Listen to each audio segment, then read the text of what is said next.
علیکم۔ ناول عشق میں تیرے، رائٹر سائیکرند، ایپیسوڈ نمبر 73 اینڈ 74۔ صبح نورالایمان کچن میں اپنے لیے کافی بنا رہی تھی۔ رات دیر ہو جانے کی وجہ سے وہ لوگ واپس نہیں گئے تھے، پھر سعدیہ بیگم اور کازانشاہ کے بہت اصرار کرنے پر وہ لوگ رک گئے تھے۔ نورالایمان اپنے لیے کافی بنا رہی تھی جب انوشے کچن میں آئی تھی۔ اسے دیکھ کر نورالایمان نے اگنور کیا تھا، کیونکہ اس کے منہ لگانے کا اس کا ویسے ہی موڈ نہیں تھا کوئی بھی۔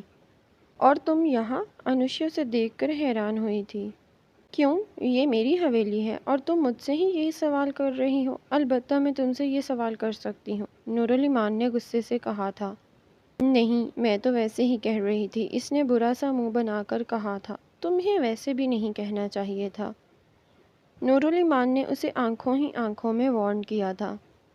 اچھا ویسے رات تم نے عبایا کیوں ڈالا تھا؟ فنکشن پر بھی عبایا؟ اس نے برا سا منہ بنایا تھا۔ کیونکہ میں نے کہا تھا، پیچھے سے کازانشاہ کچن میں آتا بولا تھا۔ اوہ ٹھیک، انوشے نے زبردستی مسکراتے ہوئے کہا تھا۔ ویسے مجھے سمجھ نہیں آیا کہ نورالایمان کا ڈریس تمہارے پاس کیا کر رہا تھا؟ کازانشاہ نے چولہا جلایا تھا۔ اس کے ایسا کرنے پر نورالایمان اور انوشے دونوں ہی اسے دیکھ رہے تھے۔ کون سا ڈریس؟ انوشے نے کازانشاہ کو دیکھ کر ڈرے ہوئے کہا۔ تمہیں لگتا ہے کہ تم میرے سامنے جھوٹ بول سکتی ہو؟ کازانشاہ نے چمچ لی تھی اور اسے جلتے ہوئے چولہے پر رکھ دی تھی۔ رات جو ڈریس آپ نے بھیجا تھا میں نے تو وہی پہنا تھا۔ انوشے نے چولہے پر گرم ہوتے چمچ کو دیکھا تھا۔ لیکن جہاں تک مجھے یاد ہے میں نے تو تمہیں کوئی ڈریس بھیجا ہی نہیں تھا۔ کازانشاہ نے گرم ہوتے چمچ کو دیکھا۔ میں تمہیں آخری بار وارن کر رہا ہوں، میرے اور میری بیوی کے درمیان آنے کا انجام اچھا نہیں ہوگا۔ تمہارا جیسے یہ چمچ اس وقت گرم ہو رہا ہے نا، اسی طرح تمہارے ہاتھ یہاں رکھ کر گرم کروں گا، کازانشاہ نے غصے سے کہا تھا۔ تمہیں کیا لگتا ہے تمہاری چالاکی ہم سمجھ نہیں پائیں گے؟ بعد میں لڑیں گے جھگڑیں گے، یہ تمہاری صرف ایک غلط فہمی تھی۔ میاں بیوی کے رشتے میں اعتبار نہ ہو تو وہ رشتہ کسی کام کا نہیں ہوتا، نورالایمان نے اس کے سامنے آ کر کہا تھا۔ جتنے دن یہاں رہو گی عزت سے رہو، یہ نہ ہو میں تمہیں حویلی سے دھکے دے کر نکال لوں، کازانشاہ نے انگلی سے وارن کیا تھا۔ اب یہاں ایسے کیوں کھڑی ہو؟ جاؤ، نورالایمان اسے وہیں بت بنا دیکھ کر بولی تھی۔ تمہارا بس یہی اعتماد چاہیے مجھے، اور کچھ بھی نہیں چاہیے۔ کازانشاہ نے اسے شیلف پر بٹھایا تھا اور اس کے بال کان سے پیچھے کیے تھے۔ کیا ہو گیا ہے کازاں؟ ہم کچن میں ہیں۔ نورالایمان کے دودھیا رنگت میں سرخیاں گھلی تھیں۔ تو میں کیا کروں؟ میں تو اپنی پیاری سی کیوٹ سی بیگم کے ساتھ ہوں۔ کازانشاہ نے فوراً سے اس کے گال پر لب رکھے تھے۔ اسی وقت اشل کچن میں آئی تھی۔ اشل کو دیکھ کر وہ فوراً سے نورالایمان سے پیچھے ہوا تھا۔ نورالایمان نے تو شرم سے نظریں ہی جھکا لی تھی۔ اشل کے سامنے ایسی حرکت وہ بھی کازانشاہ نے کی تھی۔ میں تو سوچ رہی تھی بس میرے والا ہی ایسا ہے، یہاں تو ہر کسی کے والا ایسا ہے، اشل نے اپنے دماغ میں سوچا تھا۔ Don't worry by, carry on, میں تو بس چائے بنانے آئی تھی، میں بعد میں بنا لوں گی، اشل نے مسکرا کر کہا تھا۔ اس کی ایسی بات پر کازانشاہ نے اسے ایک نظر دیکھا جو کہ اپنی ہنسی چھپا رہی تھی ان دونوں کی شکلیں دیکھ کر۔ کی بار کازانشاہ اسے گھور کر وہاں سے چلا گیا تھا۔ اشل زور زور سے ہنسنے لگی تھی۔ اسے ہنستا دیکھ کر نورالایمان مزید شرمندگی محسوس کر رہی تھی۔ اس کا بس نہیں چل رہا تھا کازانشاہ کا حشر نشر کر دے وہ۔ خود تو اپنی جان بچا کر بھاگ گیا تھا، پیچھے وہ بیچاری پھنس گئی تھی۔ ویسے یہ کیا ہو رہا تھا؟ اشل نے نورالایمان کو اپنی جگہ پر ساکت بیٹھا دیکھ کر پوچھا تھا۔ وہی جو آپ کے اور بھائی کے درمیان ہوتا ہے ہر ملاقات پر۔ نورالایمان کے دماغ نے بھی کھجلی کی تھی، اس لیے اس کے منہ میں جو آیا تھا اس نے بول دیا تھا۔ شرم کرو، اپنی بھابھی سے بات کر رہی ہو، اشل نے اس کے ایسے کہنے پر غصے سے کہا تھا۔ ہاں تو میں بھی تو آپ کی بھابھی ہوں نا، نورالایمان نے معصومیت سے کہا۔ تو میں تم سے رشتے میں بھی بڑی ہوں اور عمر میں بھی، اشل نے اسے گھورا تھا اور چائے کے لیے دودھ نکالنے لگی تھی۔ میری سویٹ سی بھابھی جان، آپ چائے بنا رہی ہیں، میری بھی کافی بنا دے، وہ دانت نکال کر بولی تھی اور وہاں سے بھاگ گئی۔ اس سے پہلے کہ اشل منہ بنا کر دیتی، اس نے اسے ایسا کرنے کا موقع ہی نہیں دیا تھا۔ وہ بھاگ کر باہر چلی گئی تھی۔ جب اس کی ٹکر کازانشاہ سے ہوئی تھی، وہ گیا نہیں تھا بلکہ وہیں کھڑے ہو کر ان کی باتیں سن رہا تھا۔ وہ گرتے گرتے بچی تھی۔ کازانشا نے اس کی کمر میں ہاتھ ڈال لیا تھا۔ لاؤنج میں بیٹھے میجر حسین ملک، ایان ملک اور سعدیہ بیگم نورالایمان کی چیخ پر ان کی طرف متوجہ ہوئے تھے۔ نورالایمان نے اس کے کندھے پر ہاتھ رکھا تھا۔ انوشے بھی سیڑھیاں اتر کر نیچے آئی تھی۔ اس کی آنکھوں کو تو اس منظر نے جلا کر رکھ دیا تھا۔ وہ دونوں ہی ایک دوسرے میں کھوئے ہوئے تھے۔ میجر حسین ملک اور کیپٹن ایان ملک دونوں اٹھ کر ان کے پاس آئے تھے۔ چھوڑ دیں اسے، جگہ اور لوگوں کا تو خیال کر لیا کریں۔ میجر حسین ملک نے اس کے کان کے پاس آ کر یہ بات کہی تھی۔ کازانشا ہوش میں آیا تھا اور اس کی طرف دیکھا تھا۔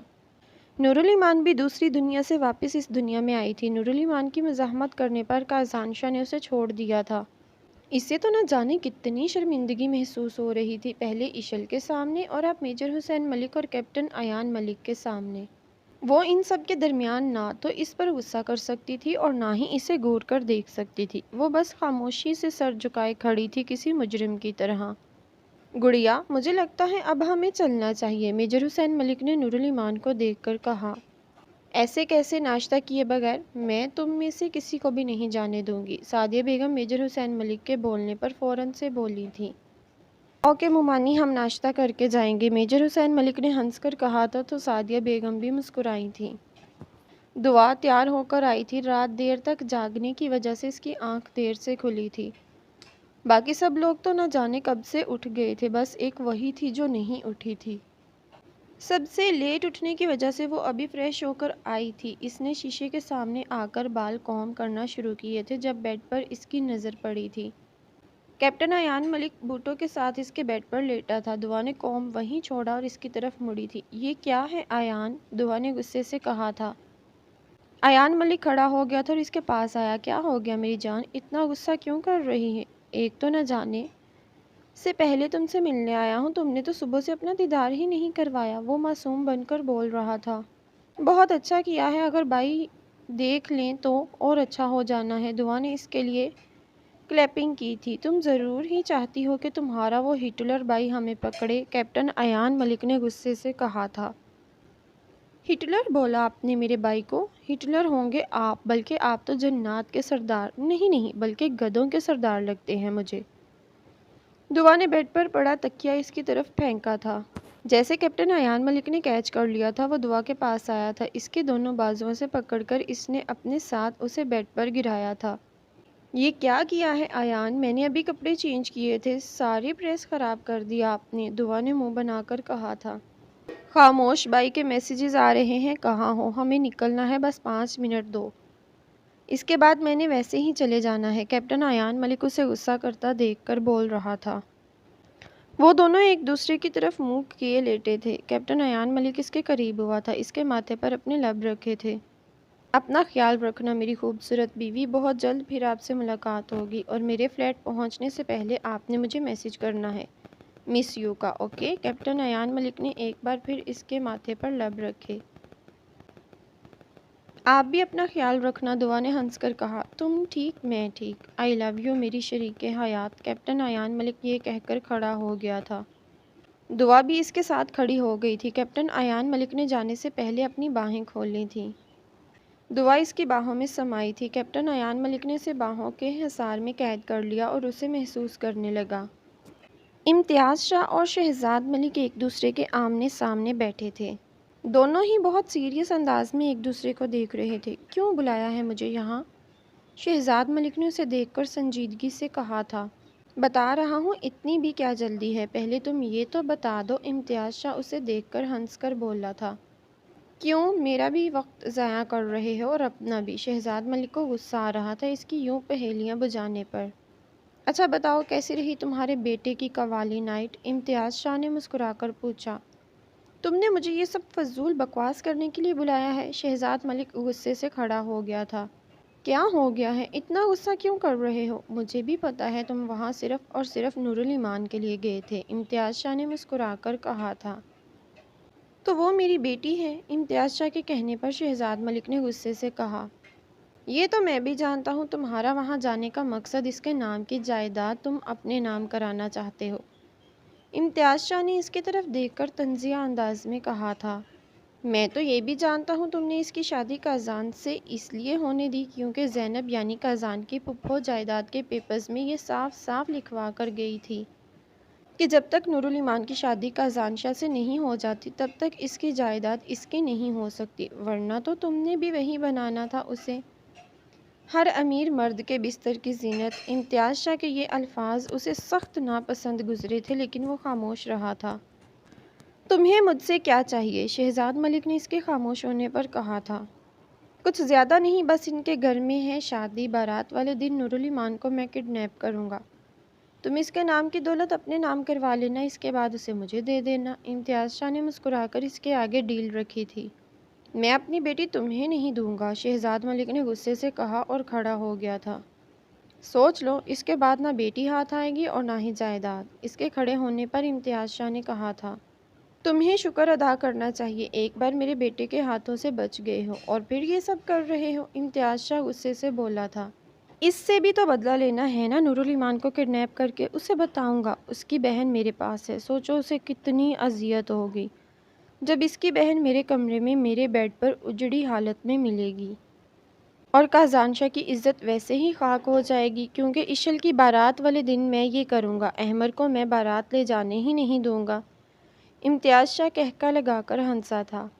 تم مجھے کیوں ان سب میں شامل کرنا چاہتے ہو؟ شہزاد ملک نے اسے تشویشناک نگاہوں سے دیکھا تھا۔ کیونکہ اس وقت میرے پاس ایسی کوئی جگہ نہیں جہاں میں چھپ سکوں، نہ ہی کوئی فورس کے اس لیے تم سے مدد مانگ رہا ہوں۔ امتیاز شاہ نے اس کے ساتھ بیٹھنے کا اشارہ کیا تھا۔ شہزاد ملک پھر سے بیٹھ گیا تھا۔ اس کے بیٹھنے کا مطلب یہی تھا کہ جائیداد کے لیے اس نے اپنی ہی بیٹی کو ایک درندے کے بستر کی زینت ہونے کے لیے چھوڑ دیا تھا۔ نور الایمان ان دونوں کے لیے کافی بنا کر لائی تھی۔ وہ تینوں ہی اس وقت ڈائننگ ٹیبل پر بیٹھے تھے، تینوں ہی ایک دوسرے کے لیے کچھ نہ کچھ ضرور بناتے تھے۔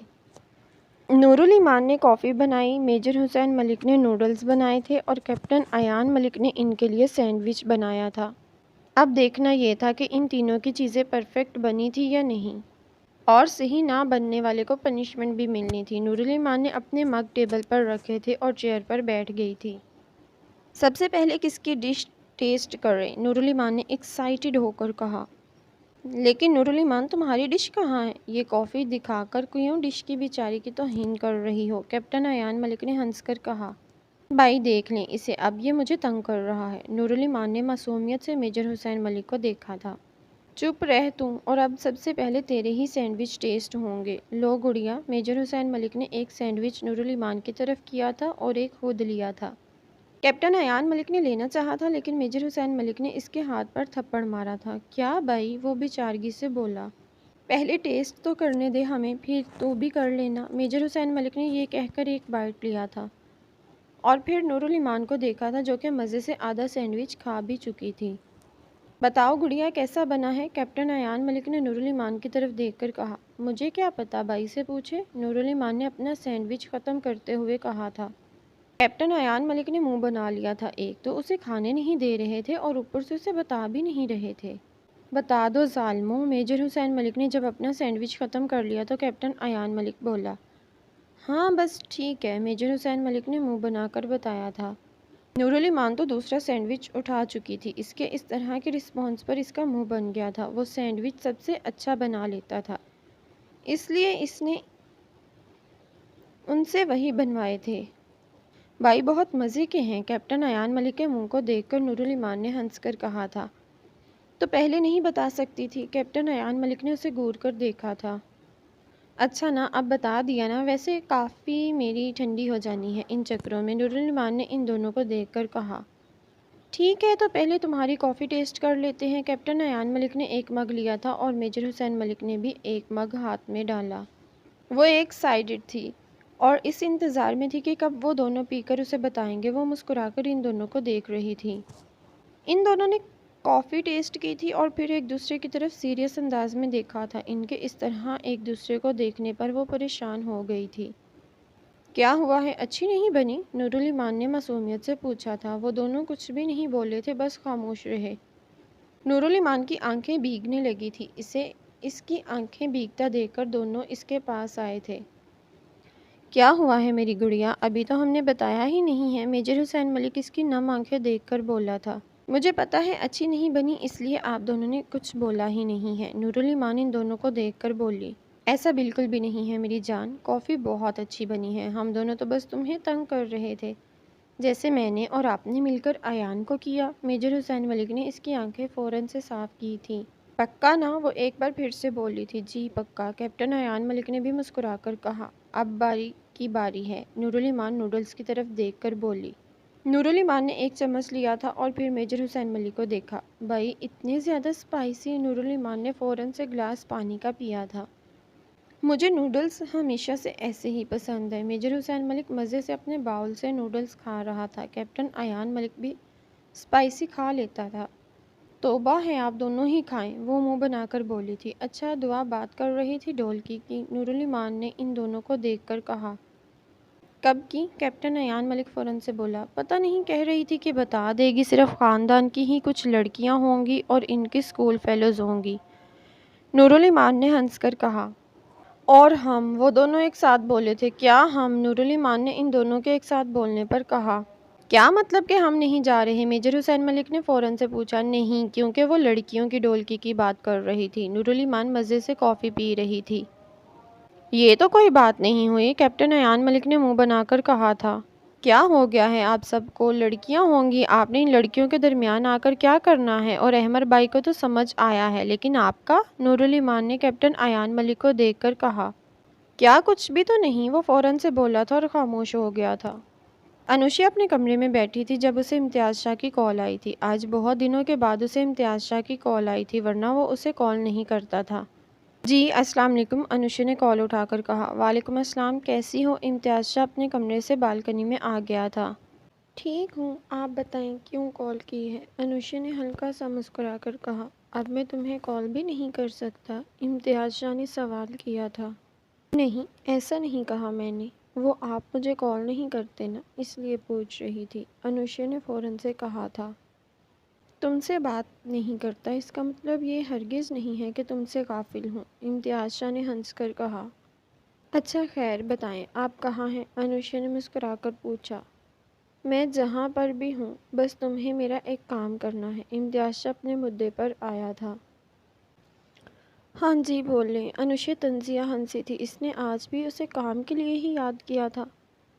تمہیں کسی طرح نورعلی مان کو بے ہوش کر کے میرے حوالے کرنا ہوگا، اس میجر کی بارات والے دن، امتیاز شاہ نے سیریس انداز میں کہا۔ یہ پاسبل نہیں ہے، انوشیا نے انکار کرتے ہوئے کہا۔ دیکھو، جو تم سوچ رہی ہو ویسا نہیں ہے، بلکہ اس دن تم اس کے باپ سے ملی ہوگی، وہ ایسا چاہتا ہے۔ میں کچھ بھی نہیں کروں گا، امتیاز شاہ کو غصہ آیا تھا اس کے انکار کرنے پر، لیکن وہ خود کو کنٹرول کر گیا۔ میں ایسا کر ہی نہیں پاؤں گی، انوشیا نے اس کی اتنی صفائیاں دینے پر کہا۔ لیکن کیوں؟ امتیاز شاہ کو غصہ آیا تھا اس پر، لیکن اس نے ظاہر ہونے نہیں دیا۔ کیونکہ وہ یہاں نہیں ہوتی، اپنے بھائیوں کے پاس ہوتی ہے، اس دن بھی اس نے ادھر ہی ہونا ہے، انوشیا نے منہ بنا کر کہا تھا۔ اچھا، امتیاز شاہ یہ کہہ کر کال بند کر چکا تھا۔ آپ سچ میں صرف اپنے لیے کرتے ہیں اور سوچتے ہیں، آپ کو نہیں فرق پڑتا کسی کے بھی ہونے سے، انوشیا نے خود سے کہا تھا۔